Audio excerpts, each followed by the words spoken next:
so scary on the map. I do think as we load into Bind, one of the things that I want to keep an eye on for Equinox is the attacking side.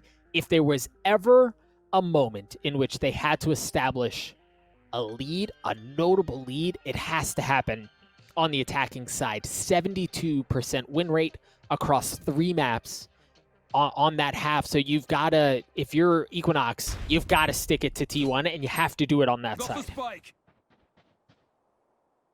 Considering this is T1's map selection, it is Equinox that gets side selection. They'll kick us off here on the attack. And to be fair, based on what we've seen today, it does feel like Bind is one of those maps that tends to favor the attack. And Equinox definitely have shown that. 72% as opposed to 33% in terms of rounds won on the attack and defense respectively. So this is going to be a hot and heavy first half. We're seeing Brax play close. He's about to get flashed, but I don't think it actually catches him as he's still playing close with the frenzy. Sprays down the spike, finds Stu, and he's still alive. As DaZeD will help provide Brax with 3 down to 1 final player. It's cutefatboy, but he will not be singing today as T1 win the pistol from Brax Heroics.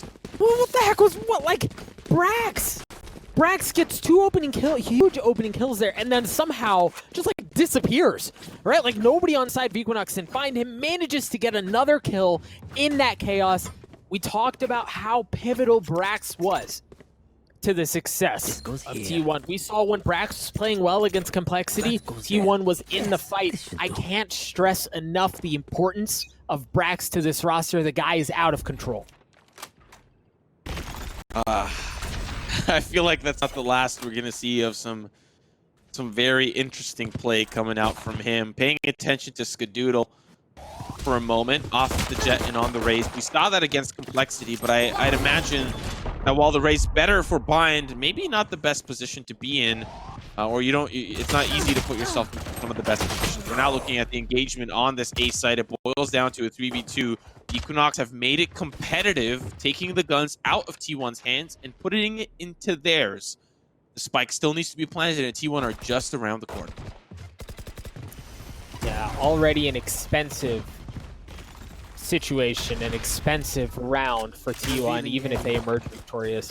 We know where both members of Equinox are, and DXN getting a huge kill onto Skadoodle and then telling out they're going to take the matter over to B in a 2v2. T1 has to rotate over, but the thing is, once they get there, the spike is already down. Equinox is already going to be in their post planes.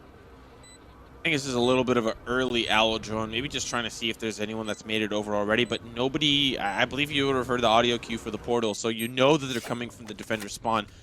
Unless they're coming from the hookah side, which is possible, but a little bit more unlikely considering the defense is comfortable to come from where they know. And they know that the defender spawn is clear because obviously they went and planted the spike. Now as the spike is ticking though, T1 have the difficult task of fighting for the site. Look at that, a phantom in the hand of ACK. They do not want this to fall into the hands of Equinox. Now that the fight starts to occur, they need to make sure that they defuse the spike. It's ticking, and it's ticking fast. That's going to be 1 kill. It's down to Dixon. They can't fight for the spike, and it's DXN that'll fall dazed as well. The Phantom survives, but Equinox keep it within reach. Yeah, and T1 had a chance there, but it was a really good cross setup by Equinox, covering each other, forcing T1 into a situation where they have to choose. Either do we just stick it and roll the die and hope that, you know, we can pull things off, or do they take the fight to Equinox? It looked like T1 wasn't, they got caught in a bit of an indecisive situation. The clock ran out. It was too much. So well played by Equinox there to keep them at bay, to force them into an uncomfortable situation, and to steal a round away from them, right? Again, like, that was a very expensive round that all started off on A, and then the quick telly after that opening pick on a Skadoodle, or not opening pick, but important pick on a Skadoodle, really opened up the map for Equinox. One of the things that I've observed about T1 is they always leave DaZeD to play towards that long side. They never bring Skadoodle over there. They never provide support for DaZeD. He's a one-man show down that long side. Sometimes, and especially in the past, we've seen a 2-man peak on that long side, and not only fight for orb, but get an early op kill. Skadoodle has almost never left that shower side up against Complexity, and we're seeing that here again, playing close in anticipation of a potential push from the shower side, but that's not where Equinox is going. It's a death ball heading towards the A site. They start to push in. That's a frag found for AZK. The Phantom's still in the hands, and it's going to find 2 before it's taken down. A 3v3. Paintshell's going to make cutefatboy in a little bit of a tough spot, and it's once again brax with the frenzy as it's brought down to one final player. It's DaZeD. He's going to go pick up that Phantom 30 and now seconds deal left. with the 1v2. And at this point, he's certainly going to go for it. He is not at full health. He doesn't have any utility to work with either. It's a sweet gun skin, but other than that, there's not a ton for DaZeD to work with here. Oh, but he's going to get a chance. On DXN first. Oh, but the double peek was just too much. If it wasn't going to be DXN, it was going to be Dcop, who were going to be there and pick him apart. Equinox winning that round and taking the lead early on. Important start here for Equinox. Something that they had, to be quite honest, desperately needed. They took the issue to T1, and now they lead by 1. T1 have weapons online. So this is a round that they're, of course, going to fight back. But if we recall back to that complexity matchup, we know how that went down. And for T1, the defense wasn't their strong suit. It's the attack that they really started to thrive on. So Equinox have an opportunity to be in the position that T1 were on the first half of Ascent. Find a dominating half, get some rounds under your belt, and move into the second feeling confident. You don't want to be down and out in a 2-0. That is not the way a team wants to go out ever. Any team. No bias to either team. You don't want to go out as a 2-0. That feels bad, you know? It does certainly feel bad. I love what we saw at a Dcop there. It was actually so well played. They invested a lot just to get the ult orb into the hands of Dcop so that he can get the Rolling Thunder, so that they can work their way onto the A site. The problem is there's still a member just on the flank. He's finally getting taken out. Equinox has all of the numbers to them as T1 gets picked apart. Just 2 members left as the spike goes down. Equinox in full control. That shock dart's going to hurt, though, for Paincakes. He's going to get the safety, use all of his teleports to just escape through the showers. He's like, you know what, team, I'll leave it up to you guys. I'm going to double back. I'm going to go towards that A short side. T1, though, in a 2v4, there is an injured Paincakes, but the rest of the team relatively healthy. Revealing area. Spike planted towards the standard default plant spot. T1 are maybe just looking for exits. It's unfortunate that Dcop is about to find himself in the hands and mercy of DaZeD, so that's a weapon out of commission. And now brax alongside DaZeD will keep their weapons, move into the next round. So a gun round goes sour here for T1. Almost a little bit more sour as brax is just trying to escape to safety. And now Equinox lead by 2. And I want to quickly talk again about how that opening, or the opening moments of that round. So they throw or they shoot the dart into showers to ensure that there's nobody playing either tight corner. Furthermore, what Equinox did was they played that so aggressively, they took their knives out and they just sprinted into showers to ensure that they were going to be the first ones there. And if they weren't potentially catch a member of T1 napping, they did that so that they could get the ult orb. Establishing that ult orb control and getting it was probably the most important part of that round, because again, that allowed them to get the Rolling Thunder. That's what gave them access onto the site and ultimately what led to the round win.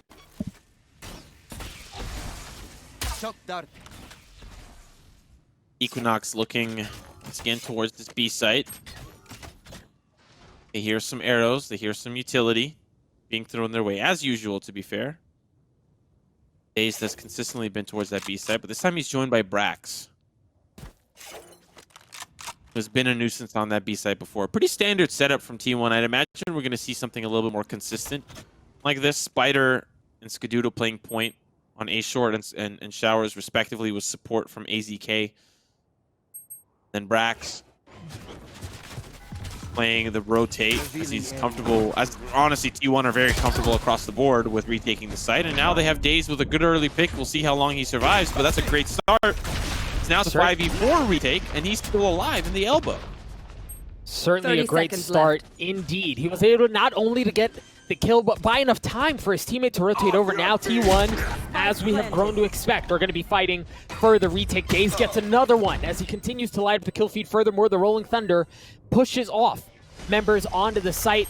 A 5v3. Spyder looks like he might be able to just get the defuse by himself. There are two members of Equinox over by Octagon, and who have not managed to work their way onto the site. There's the Hunter's Fury, a very expensive investment, as there's just one left on the side of Equinox. Oh, he managed to stop the defuse. Dcop gets 4. It's going to drop things down to a 1v1 as he has 14 health. Trying to swing the corner, just 6 bullets to work with, and DaZeD with the 4K is able to take care of him. The spike got down to half. He's going to be able to defuse it as well.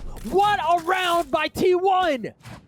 Yeah, I think, part of that there was they were feeling a little confident about, the position that Equinox were in. They were like, okay, they're held towards the Octagon side. We're not really worried about hookah. We're fine. We're chilling. But I think they bit off a little bit more than they could chew. Equinox were able to do some heavy damage to take down the T1 members that were just kind of poking their head through the smoke, seeing, okay, who's on the opposite side. And it really made it hurt for T1. But now that the loss bonus has been reset, Equinox have just enough to spend this round, but the round that follows may be a little bit more difficult. We'll have to keep our eye on that. There is the player, Mina, with the Frenzy that pops the Bladestorm, and now T1 are expecting some visitors towards the shower side. Once again, it's just an aggressive, run at you. Look, from Equinox through showers. This time it wasn't fighting for space so that they could get the ult orb. It was just freaking running at him for the sake of running at him. Now the ult orb is going to come through. Actually, I lied. It was the exact same play. They're going to get the ult orb into the hands of Breach, and that's going to give them the Rolling Thunder. In conjunction with the Hunter's Fury and the Bladestorm, Equinox are investing everything into this round. But oh my gosh, the snap from AZK stops the push, not able to continue with his luck as the Neural Theft gives away everything. A 2v2 for the site. And the Spike Carrier is... Oh, I thought the Spike Carrier was down, but once again, it's down to a 1v1. DXN has got to race over towards this B side, but guess what's over there? Tripwires that seem to have allowed him to just sneak on by. Like James Bond, those red lasers aren't going to affect him, but the recon bolt will. And now as DaZeD is looking in a daze in the wrong direction, DXN will take him down. Equinox lead by 2. A bloodbath there on the A site. AZK almost able to turn those into some early heroics, but I have to give a lot of credit to Mina to just tailwinding forward, holding down that W key, and making that Bladestorm work for him. We'll see now if T1 are able to bounce back, but it's a whole lot of nothing in terms of their economy except DaZeD with the op. Interesting if he chooses to stick with that. And it looks like they're going to try to get an early pick down B long, but nobody's home. There's nobody there. We've seen twice now a couple of things out of Equinox. One, the set play for orb control and showers, and 2, the fight for a site to pull all investments, or excuse me, all resources from T1 over to A, and then dip out when it's a 2v2 or a 1v1. The problem is, if you're T1, you're kind of in a damned if you do, damned if you don't, right? If they rotate everything to A, Equinox leave. If they don't rotate everything to A, Equinox stay and they take A. It's a difficult spot for T1. Difficult spot indeed, and now they're once again in that spot as the weapons are not great. The op, of course, I believe, I don't know if that actually carried on into the next round, but if it did, DaZeD has already lost it. It's down to Brax. I imagine he's got a classic or something. Oh, yeah, of course. It's the Frenzy. He's got the Frenzy. He's in a 1v5. I imagine a world, a very likely world, that he is going to end up being taken down here. Flawless round for Equinox. Now leading by 3. Up against Complexity. I think we saw 8-4 in favor of Complexity. T1, if they want to get to that spot, they need to put 2 rounds together, and it starts with this 3rd or 4th gun round of the half. And Simo, I think in that round, we saw some of what we were talking about prior to the chaos. Brax was not at the fight for A. Where was he? He was waiting on the other side of the telly by hookah. So Equinox, again, have made that play happen time and time again. T1 has no choice but to invest something over there to keep that play at bay. The alternative is, all right, fine. If you're going to force us into a 5v4 where we're just going to fight for the site, great. We'll take that 9 times out of 10, and we'll win it that frequently as well. So Equinox just kind of pulling T1 around here. Great start for T1. The buddy system in Hookah really working out, but this time that means that the long side is uncontested as DaZeD has to focus his attention towards Hookah. He's going to reposition, get into a little bit of a cheeky corner, and he's going to hopefully have the support from Skadoodle to keep that angle crispy clean. But they actually push forward, and then they anticipate that maybe it could be going, as they also hear the Owl drone going around the long side. They're going to flank all the way around, or maybe wait for Equinox to cross. Equinox to cross. Equinox to cross. But no one crosses, and Skadoodle's just waiting. Once the portal play comes in, we'll see how he acts. But as there's already been a setup from Paincakes, we'll see if this A-side hit's going to work out, because so far it's not. Brax able to take care of Paincakes on the way out. But the thing is about a telly play like this is time is not your friend. So once they've gone through, there's no pulling back. Really, you're just down to 20 seconds, and that also gives away entire rotations. They know where they're coming from. Equinox is just down to 1. It's cutefatboy who's able to take care of Brax, a little bit of man in the mirror. Cypher on Cypher going in favor of cutefatboy, but it's going to go down to time. Equinox is not going to be able to get the spike down. And Simo, again, we saw T1 not able to fully invest everything onto B there. Knowing that that's where the personnel of Equinox was, they still left 2 members over at A. And they had sent some utility over, sure, some Omen smokes, but they are adapting in a way that they are not over-rotating anymore. They're not pulling the trigger on a rotate until the spike goes down. I think ultimately what was so successful about that round is that for the first time, T1 had a different look on the B side. I had been, I had wanted to make it very critical that Skadoodle plays on that A side quite consistently. Now that we're seeing him paired up here with DaZeD on the B side, it's an adaptation. And you're finding a little bit more success, a little bit of a different look.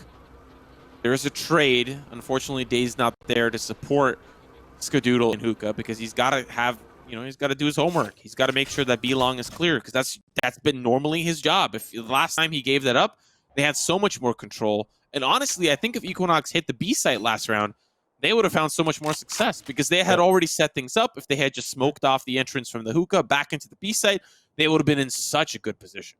Unfortunately, they went towards that shower side and got torn apart. But yeah. And that's the unfortunate thing. When you see a team that likes to play around tellies, you see that more often than not. Like, that's part of what you sign up for when you choose to play that way. Spyder with the paranoia down the hallway. Brax is going to be the first one. There's not going to be any more carnage yet, but the neural theft has been used to gain more information. They're going to know that the hit is a hit onto A. They're also, Brax is going to be tight 30 seconds on that teleporter, so there's not going to be a ton of room to work. Paincakes swings through and is able to get 2 of them, but there you go. Again, they're telling out, but this time, T1's waiting for it. DaZeD around the corner. He's able to get 1, looking for the second. It's a bloodbath. They walk right into his hands, and DaZeD picks them apart. And I really loved what Paincakes did there. He teleports up on the truck, then he drops down. I think AZK was smoked off from the heaven sides. It was just such a beautifully executed play.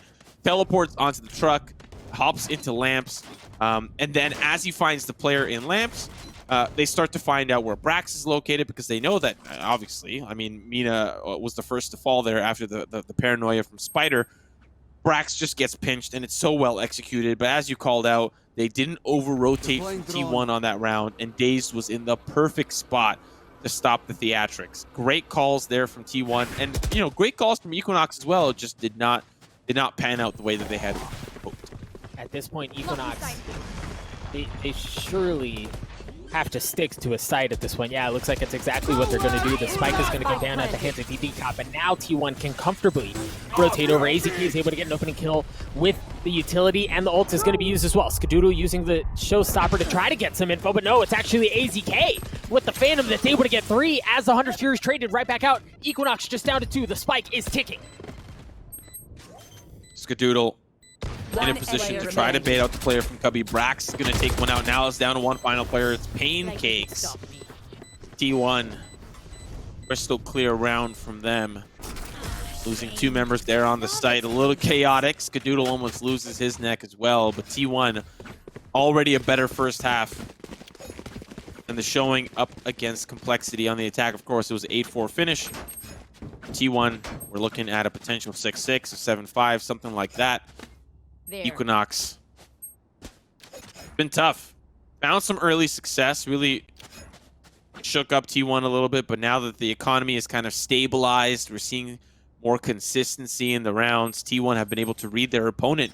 The craziness of the portals has, to be honest, been put under control. It has, and now what I'm really curious about is how will Equinox play this? Because as you said, the craziness of the tellies no longer a factor. Hitting it straight up didn't work either. How will they play this round? And T1 is so good at escaping, about getting away. Brax all with the beautiful portal. You got portals, I got portals too. They walk through. There is a player that is on the opposite side that's about to see him. Oh, he hits him in the dome, but still survives. DXN limps that one off, and now Spyder going to get into a position to try to flank them. They are starting to come through. They don't have knives out, so this is at least going to bode well for him. But now as they start to come through, finds one. Can he find a second? He can! Give it to him! Now the 3v3. They want this ace, but things are a little chaotic on the round at hand. Chaotic.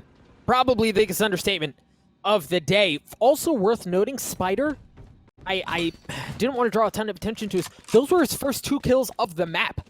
Timo, he was 0-10 up until that point. He was 0-10-8, so he was dealing a good bit of damage, but he had not gotten on the board. For him to get those 2 picks on that rotation 30 was seconds absolutely huge. Furthermore, what that does is that forces Equinox to rotate back. T1, knowing that there isn't a ton of time left, have started to rotate over to B as well. They've left 1 over on A, but the gig's up, folks. They know exactly where the spike is going down. Oh, that's so unfortunate. Good positioning there from DaZeD now as they start to come out of the woodwork. He's going to find a second. It's all down to 1 final player, and he is going to teleport to safety. No more Tough stuff here for Equinox as T1 finally find a lead in this first half. A half that Equinox would have wanted to finish 8-4. 9-3. That's what they had hoped. That's what statistically they have been proven in the open qualifier to complete with, but it's not panning out that way. And Simo, I think you just said it perfectly. This is Equinox's chance. This is the side that they're better on, and we saw why early on, right? Like T1 had no idea what to do against Equinox as they were just being pulled back and forth. But T1 with the wherewithal to adjust, to change the way they were playing the map, and Equinox has just, they haven't been able to find a way in since. There's still time. However, for Equinox, they have 2 ultimates to work with. 1 round left in this half, and 1 minute and 20 seconds left on the ticker. What can they do to try to bring this bad boy to 6 apiece at half?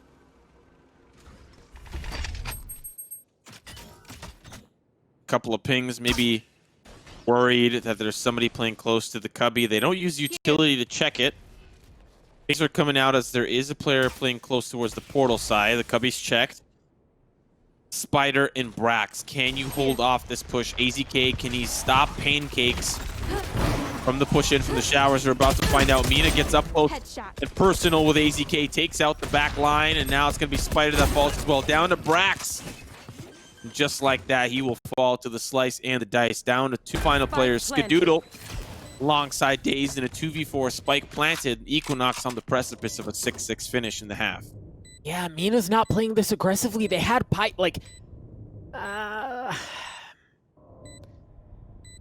Mina in U-Haul. The spike continuing to tick down. Equinox has the numbers advantage as DaZeD slowly starts to creep forward. That's going to push him back. Yeah, that's going to get the kill. That's going to allow the rest of T1 to work their way through. And DaZeD is going to be the first one there. He's going to spot a player, deal some damage, but gets taken out. 1 left on the side of T1, and it's Skadoodle in a 1v3 situation. Going to tab, going to get flashed up and blinded by the light. Not able to get the kill. Equinox brings this thing to 6 apiece at half. It all boils down to this, Doug. This half right here for both teams. Are we going to see that 3rd map, or are we going to see T1 in dominant form. Looking at some of these replays, we saw some highlights from both sides. It started out initially with some amazing theatrics there from Equinox, but once T1 had their hands on some stable economy, and even this play right here, Paincakes, I was so impressed with how that was executed, the support from the team. But then after, as they funneled towards the B site, that was around that DaZeD was waiting with his open arms. So we'll have to pay attention to now T1's attack plan and how Equinox are going to play the defense, because obviously a little bit more of a focus towards this B site to start. You know what's crazy, Simo? If Mina doesn't get that kill with the Blade Storm at the beginning when she entries onto A, I think that round goes in favor of T1. That kill was so important, and the fact that that Mina missed, I think it was 3 or 4 different blades before getting that kill, that easily could have gone the other way. But all of that said, we're in the second half. Skadoodle gets tagged up a bit and is pushed back. T1, color me shocked, playing slowly. Well, I mean, Ascent was fast. We got something out of them. But I think, you know, when you're playing it slow, we often saw Complexity make mistakes. You know, playing slow allows you to control the pace of the match. And if your opponent is playing fast, well, then if you're trying to slow things down, you'll have that opportunity to do so. Spyder and company will get paranoid. Nothing will come of it, and now the engagement occurs towards that lamp side. Paincakes will find 30 seconds left. Victory shot, and Spike needs to get planted. 30 seconds left on the clock, and T1 have put themselves in a precarious position, but they'll start to pick apart the defense. Now the Spike will very likely go down, but they still have to worry about the members coming around. The APC shot's going to be good from AZKC's. The ponytail there. Breach tries to hop over, take the shots down to one final player. AZK finally lands the much needed shot onto Dcop, and T1 win the first.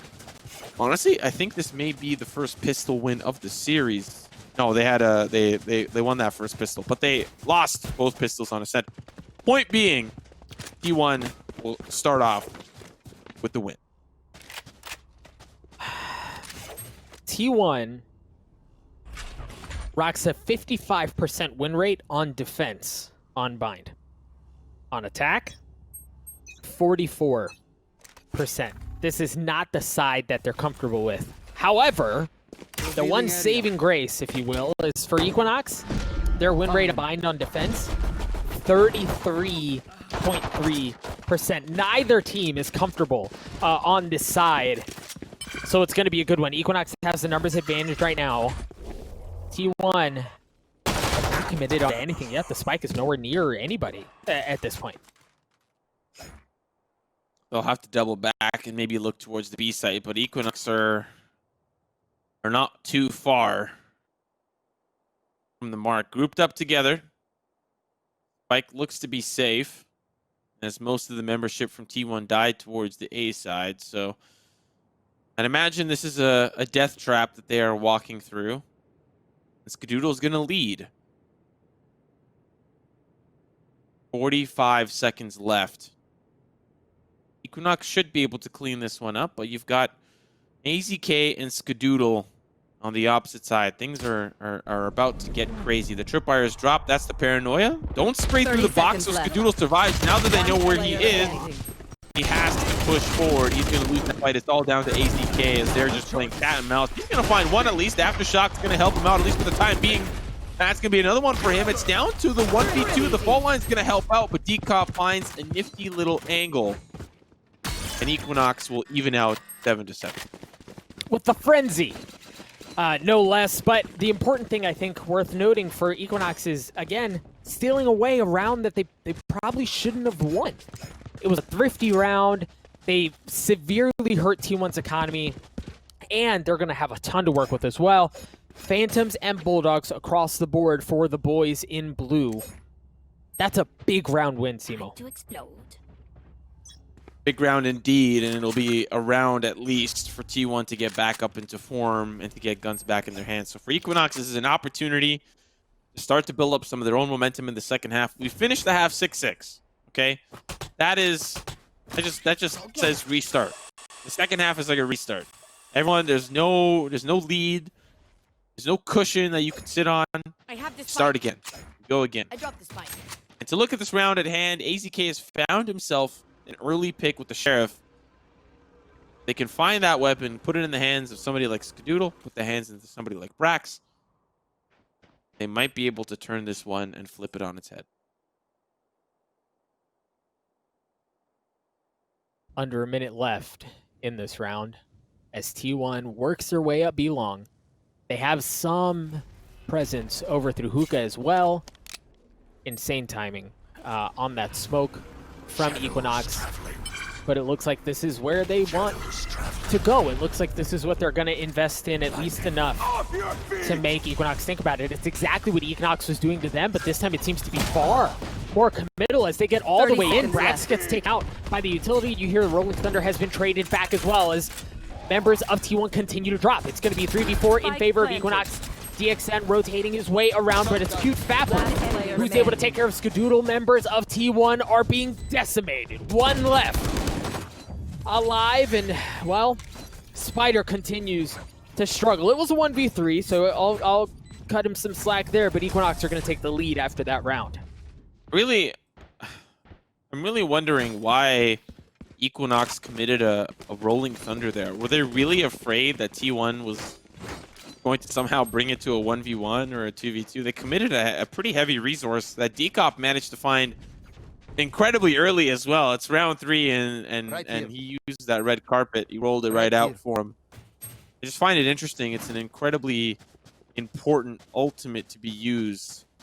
And yeah, I don't think it was the real reason what netted them the round. It just was used to clear out the elbow. So anyways, regardless, T1 have a gun round. Ultimate there for DaZeD. Hunter's Fury will be likely used if they get that spike down and they want to stop the spike from being diffused. With a minute 30 left on the clock, T1 have a lot of options where they want to end up going. So far, those options all seemingly seem to be pointing towards A, as they've sent 4 members up long, or excuse me, short. They have 1 in showers as well. The flashes come out, the utilities there as well. You see the Cypher cages and the camera from Cypher to try to keep them at bay. Spyder goes in, gets punished again, but the trade from Skadoodle thinks things up at 4. Spike planted. Spike's down, which means now Equinox have to play the retake. So far, it's not looking so bad. They can't take care of the players in lamps, but Skadoodle's got other plans in store. That's the paint shells that are dropped. It's likely going to do a little bit of damage, and it's down to Skadoodle. Oh, but they have no idea. That was perfect! Well played from Skadoodle, and he's got the HP advantage. The camera's not going to spot him out. It's all down to cutefatboy, and Skadoodle has played this masterfully. Down to the 1v1. Clutch from Skadoodle. Tie us up back 8-8. What a play there from the Raze. And it wasn't just the play from the Raze, it was the entire round, right? Like, Skadoodle managed to get 4 kills that round, and the ever-important last 2. Yes, one of them was just shooting Jett in the back of the head, but it was just so well played. His movement around that truck to take things apart, and then clear out the Cypher, the tripwire, to give himself a little bit more room to work with. That was so well played by Skadoodle. He's going to have the operator this round as well. It was a slow start, folks, after those 4 kills. He was at 4 and 12 prior to that. Not what we expect out of Skadoodle, but he's heating up. He's coming online, folks. Man, if we continue on this trend, no one is going to get a lead, and we'll be back into overtime business, which we've seen a lot of bind overtime today. Maybe too much for one day. I know Europe loves bind, but I know NA doesn't. NA loves Ascent. NA loves Haven. They definitely don't like Split. Bind, definitely a European favorite. Stealing sight. Looking at the current setup here for T1, a lot of utility spent, at least early on. Paranoia from Spyder to pull back, and shot's going to be good onto Mina. That's a crucial Blade Storm out of contention. At least I thought I heard a Blade Storm. Now Skadoodle comes in with the showstopper. There was a player towards the elbow, and he will survive. Dcop will take him down. AZK just trying to avoid the Hunter's Fury. He's going to get tagged up and down for the count. Down to the 3v3, make it a 3v2 as T1 are falling apart. They can't seem to make any of their actions work. And it's all down to DaZeD. He's going to be pushed up by the Aftershock. Still manages to survive it. The Spike is in a tough spot. T1 are looking at the round here for Equinox. Yeah, DaZeD looks like he's just going to save up with 13 seconds left. And as you said, the Spike nowhere near 10 seconds an left. accessible point. There's just not a ton to work with. Maybe you can get a pick on the way out. Looks like he's going to get a chance onto Dcop. But of course, like 2 ships passing in the night, they peak at just the right time, never see each other, and go on about their merry way. Equinox is going to take the lead. T1, as you said, hasn't been able to get much going. They haven't been able to get anything working on the attacking side. And like we were talking about earlier, it just seems like all of the matches with T1 are close, unless it's Ascent. But again, round traded, back and forth, back and forth. The second half has been super close, Simo. Nobody has been able to establish themselves on this half. You know, I thought after that Ascent map that Equinox were done. Nothing left in the tank. Oh. Fortunately for them, they've got plenty in the tank, and as they try to chase down here, T1, as they try to chase down some of these Equinox members out of showers, they do find brax in the process, and at least an injured Spyder, but I believe that happened towards the short side. So Alt Orb here for AZK. Alt Orb control means that on this Eco, they're just collecting their dues. And likely going to be a 2-round lead here for Equinox. Of course, we do see DaZeD with a Phantom, so there is at least something coming into this round for T1. But still, considering the attack plan hasn't really been that effective, I'd imagine Equinox are going to be able to close this one out as well.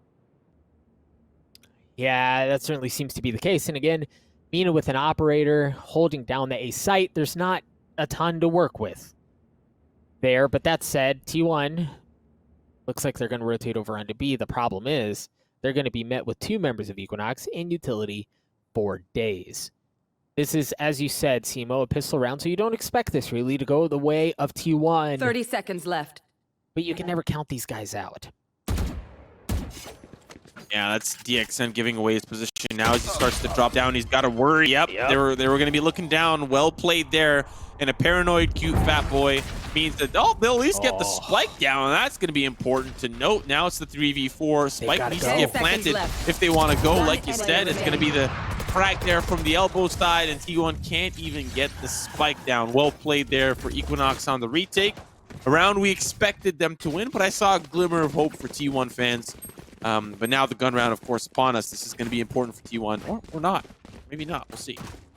Well, and the thing is, they tried clearing out that elbow area. They shot a couple of shock darts in there. They threw some utility in there to try to clear it out, but he was able to stay alive, and he was just sitting at an angle where he can pick off anybody trying to plant the Spike on that side. I think it's honestly a bit of a missed opportunity for T1 on trying to plant it there, right? You go a little bit past the tuna can, you've got a little bit more room to work with. Either way, Equinox, again, was supposed to win that round, and they did. They also kick off this round by playing very aggressively. They peek down B long, nobody's home, or so they think.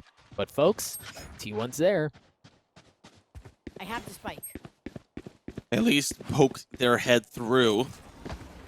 Once again, it's going to be the A side. For the first time that Equinox leave that A side relatively undefended is the first time that T1 hit this A side and are very comfortable with it. They're starting to push forward. The Spike is going to be likely planted very easily. Of course, we know that. T1 are going to make sure that they cross their T's and dot their I's. Brax is going to play contact from the shower side, while the rest of T1 are going to sit pretty in the lights, in the lamps. Smokes are down, and now the retake, here it comes for Equinox with the red carpet rolled out. Oh man, the U-Haul area gets messed up, and they trade it right back. Literally, like, right at each other, and it's DaZeD with the Hunter's Fury that's able to get 2, as it looks like Mina tries to swing it aggressively and try to establish some semblance of control, but AZK greets him. Equinox down to 1 member left, and it's DXN. The problem is he's sandwiched, and he gets taken out. DaZeD gets kills with the bow and arrow. He gets it with the Phantom, with whatever the heck he wants. T1 win an important round. Man, that was delicious to watch from T1. I loved that. The red carpet answered for another red carpet. The Rolling Thunders meet. They overlap each other, and that gives DaZeD a huge opportunity. The Hunter's Fury use that ultimate and finds 2, almost finds the 3rd. If Mina didn't have updraft there, or Tailwind. Of course, Jett has got a lot of tools to escape. That would have been a 3-piece. And wow, great layering of ultimates there. T1 keep things within 1 and reset the loss bonus here for Equinox, who have had a couple of rounds build up their economy. All right, now T1. They have an ultimate to work with here. They have the neural effect. But of course, that requires getting a pick in order to use. They're hanging out over by that telly. They have no information of what's happening over on A, so you presume that that's not what the play is going to be and that they're actually pretty committed over onto the B site. Furthermore, when you get a pick like that, why the heck not? They'll at least trade things out here for Equinox. Spyder's just trying to find safety. Oh, he's going to play close, find DXN, and now that elbow is wide open. All that's left for T1 is to touch their knees and toes, and they've got to do it fast because this clock is ticking. 40 seconds left on the clock, and they're still looking to fight from range. They'll take them down from the cubby. It's all down to Paincakes. If there's anyone that's going to win a 1v3, it's going to be the man himself, but he's got a tracking dart stuck in his side. Brax peers over the tuna can and will take him down. We're tied up 10-10. And I'd imagine once we look at the economy, it's not looking so bad for Equinox, but if they lose this one, it definitely will be.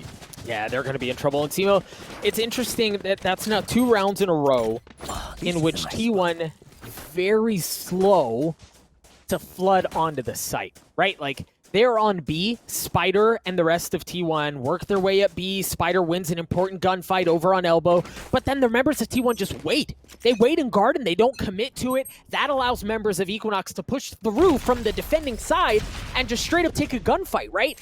If Spyder goes more aggressively there, if they, you know, kind of pick up the pace a little bit and he establishes more control, creates more room in Elbow, that negates that push from that way, and it at least gets information, right? That those gunfights across the middle of the site there easily could have gone in favor of Equinox, and there was a very similar situation that happened the previous round over on A, where they established control. They didn't have anybody pushing up pipes, so there was no pinch point for them to establish presence, for them to create room for themselves on the map. So T1, they've managed to get away with 2 very close rounds and very important wins there, but I would just love to see a little bit more aggression out of them, especially when fighting for pinch points on sites.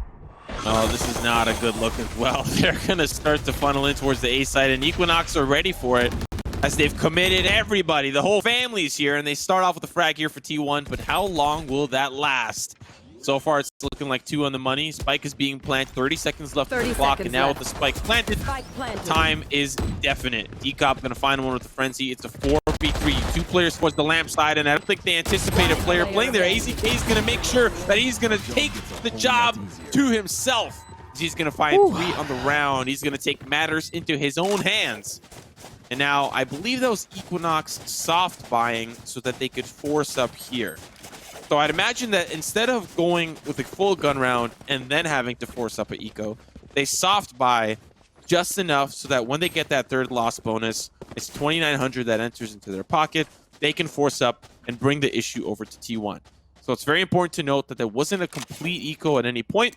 They just managed their money accordingly and put themselves in a position to succeed. So T1 now, 3 ultimates on the docket, 1 away from match point.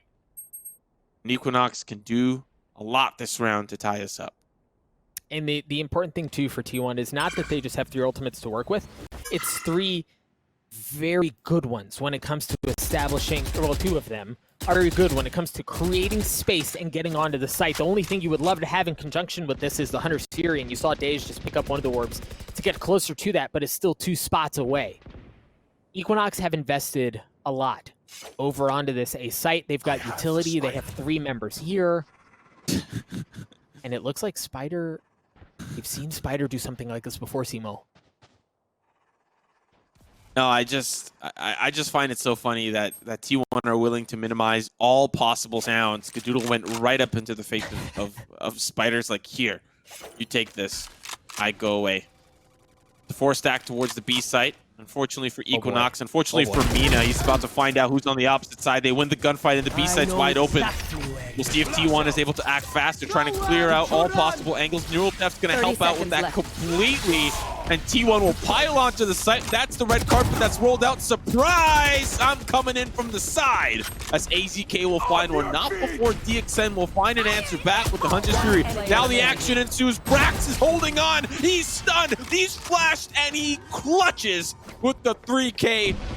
Not even a single member. Almost not even a single member. One member falls from T1. It's match point. AZK is having a game of a lifetime. And Equinox dangling by a thread. 1 round remaining until they're knocked out of the tournament. Freaking Brax. Again, it's Brax.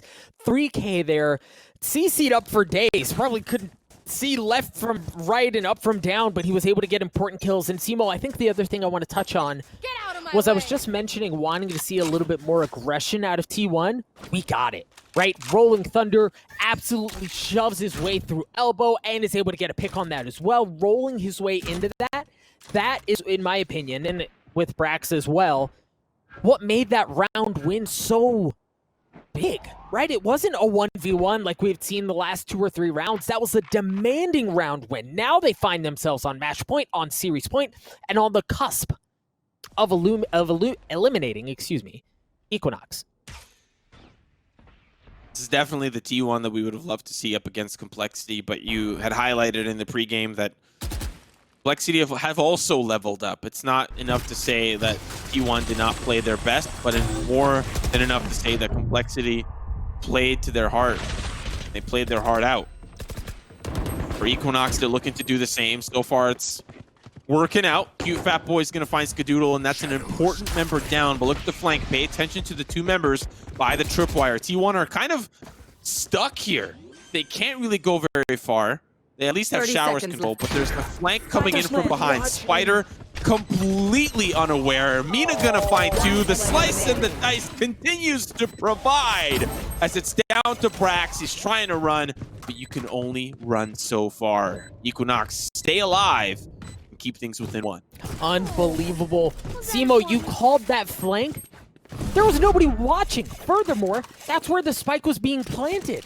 Right, like that's a mistake out of T1 not to be watching that, not to have anything at least looking over there. And furthermore, if you don't look over there, fine. But for the spike to be going down at that path as well, and to have, I believe it was Spyder in a position where he just gets sucker punched from that area, that was just a costly mistake from T1. They had an opportunity to put him away and weren't able to capitalize.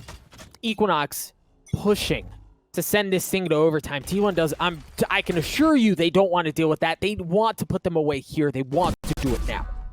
Ooh, teleport play from Dcop. Let's see if he finds anybody. They ping it out as well. Brax is going to find cutefatboy. And now Dcop's like, I'm going to avenge my fallen comrade. But Brax is still alive. He might be able to even find another one. The Aftershock's going to help out. He's going to try to flank, and Paincakes will be able to sandwich him in. But guess what T1's been doing this entire time? You focus all of your attention onto Brax. Wow, he's in the shower side. He's trying to push with his team. Nope, his team don't care. They're going to plant the spike. They're going to plant it towards the default spot. And they're going to choke out the rotator that's coming from the defender spawn. So guess what? Now you've got the toughest retake in history, and you're up against T1. So far, it's not looking so bad. 2 there on the money, down to the 3v2. 1 player remains. It's Mina coming in from A short. T1 have proven that they are a worthy adversary. That Complexity made a mistake sending them down to the loser's bracket. T1 will eliminate Equinox Esports from the closed qualifier and will move on in the loser's bracket to face the loser of Gen G and Complexity. Man, what a stand-up performance from T1. And again, it seemed like almost not every single one,